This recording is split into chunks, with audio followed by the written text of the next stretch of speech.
Hello, everybody. This is Marty from Marty's Moccasins and Things. You can find me on Facebook and on YouTube here, of course. If you like what you see, hit your like. If you want to see more, subscribe. Hit the little bell and it'll tell you when I put up a new video because I am not consistent at all. Today is our next segment on stones with holes. This is a Kambaba jasper, and its hole is across the top. This one takes a couple of little extra steps to ensure that it is done in a strong way. We're going to do 20 gauge silver wire. We're going to run off about 2 feet of this. I don't think I'll need that much, but as always, better safe than sorry.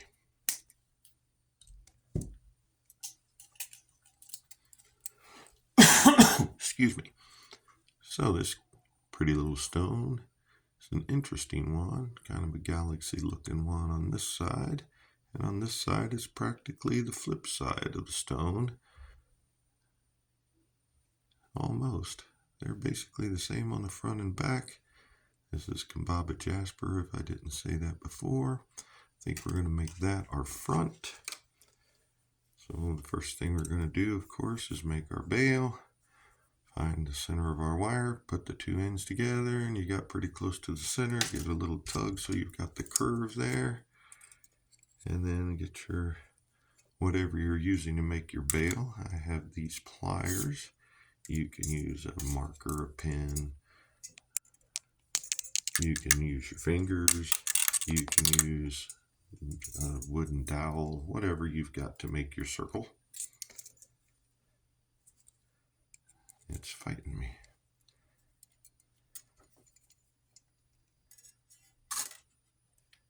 Get your 2 rings around there with your wires pointing the opposite directions.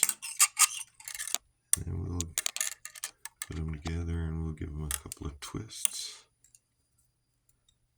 That didn't work out right. There we go.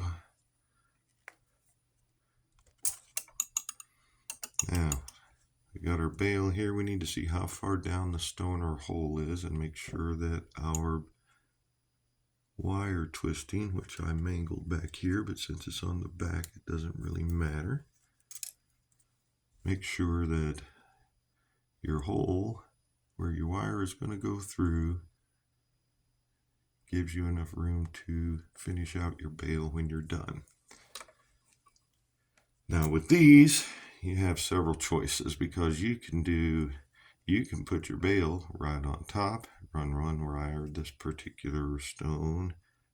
The hole is big enough for both wires, so you need to know that, because if it's only big enough for one, you can only use that particular method. But I could put my bail right here on top, run my wires over to one wire to this through this hole, one wire through this hole, and it's stuck there. It's not going anywhere. I can run one wire through the hole and put my bail in the back. But if it's big enough for 2 holes, I like to put both wires through. You got to figure out whether you measure it or you eyeball it. I eyeball it myself, but basically you want enough to get your bail in the middle when you bend it around to the back like so. And as we can see here, I did not accomplish that goal because when I stand up my bail, it is not in the center. So that means I need to come back here, straighten it out, give myself a little more room, then move it around, and now I've overshot it a little bit. So you see, if you're a precision person, measuring is your best bet. So get your bail where you need it to be. Twist your bail, making sure that I twist going with the twists that are already in the wire, so we're not loosening anything, we're tightening it. So now I've got my bail about the middle where I want, but the problem is it's just sort of hanging there. It's not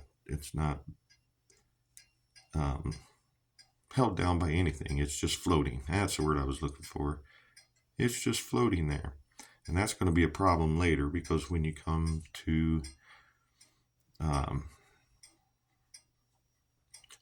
scarf your bail, you can pull it out of position. So what I do is I'm going to bring these wires to the back, bend them over good, but then I'm going to make sure that they go in front of my bail. Get it all set up here. Put my bail, make sure my bail is exactly where I want it to be. And then we're just going to bend this wire down.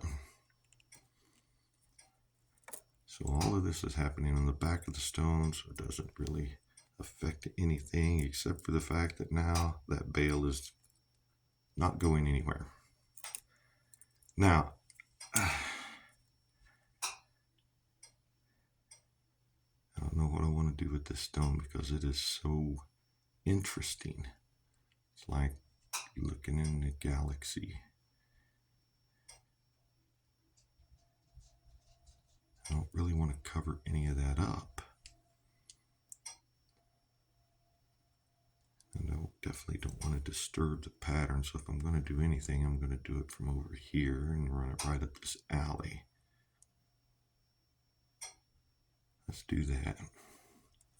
We're going to run this right up this alley here. I think I'll just make a couple of little loops here.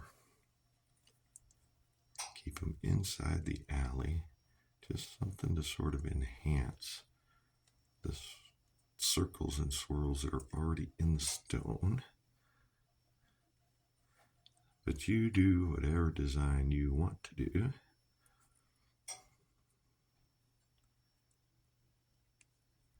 And then I'm going to just bring it back around here. I'm going to go underneath, make sure I go underneath that wire so that it gets a good grasp there. Bending it underneath there that's all right. It's in between. Got a little off camera there, sorry. It's in between those two wires.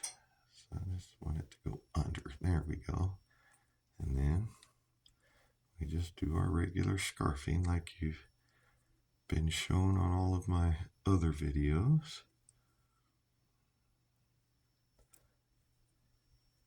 I'm going to bend these over. See how this is sticking out from the stone a little bit? I'll squish that in, flatten it out a little bit. You can use any of your plier edges that you want, but do it with the edge so that it doesn't mar the wire. See, now we're not sticking out near as far. My loops are in decent positions, so we can go ahead and finish with our scarfing. See, when you scarf your bail, you're putting pressure on it. See, I'm putting pressure on it from this side, but because I reinforced it here at the beginning, the bail hasn't moved. It's strong. It's not even wobbly. I mean, look at that. It's barely moving at all. So let's do this one. Goes around here.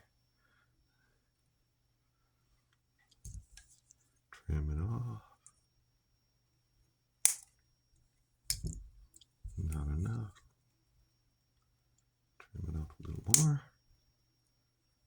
Careful to hang on to your wire ends and figure out where they went. There it is. These little teeny tiny pieces of metal will hurt you if you step on them or you rub your arm across them or whatever. I've got a little glass container over there I drop them into, so I'm not trying to find my trash can while I'm doing this, and we're going to just push it in and tuck it down.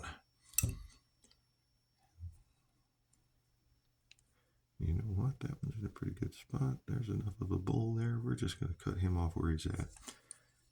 I try and do one on each side if I can. I just think it looks neater. You can put them both on one side. That doesn't matter. Just a preference. Straighten out my bail a little bit here. Here's what our back looks like. Everything seems to be fairly tight. I think I'm going to tighten it down a little bit anyway. Just a little bit. Now, if I twist this way, it's going to force the wire to go that way. And I don't want it to go over this corner, so I'm going to go the opposite way. All the way down, even with your stone. Tight grip on your wire and twist.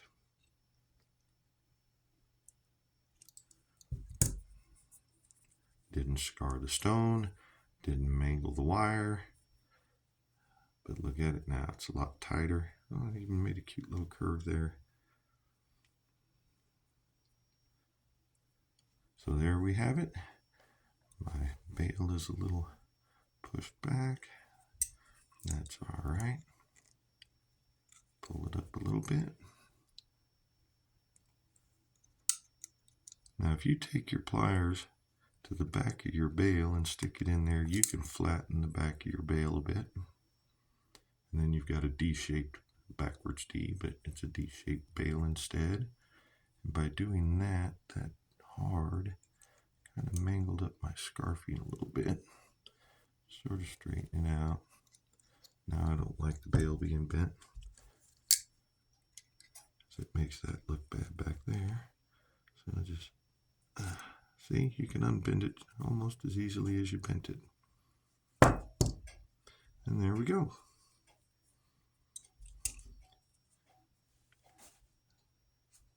You can see your holes over here, but most people aren't looking at the sides of the pendant, they're looking at the front. And there we are. Made it a very pretty little design. Doesn't want to focus, does it?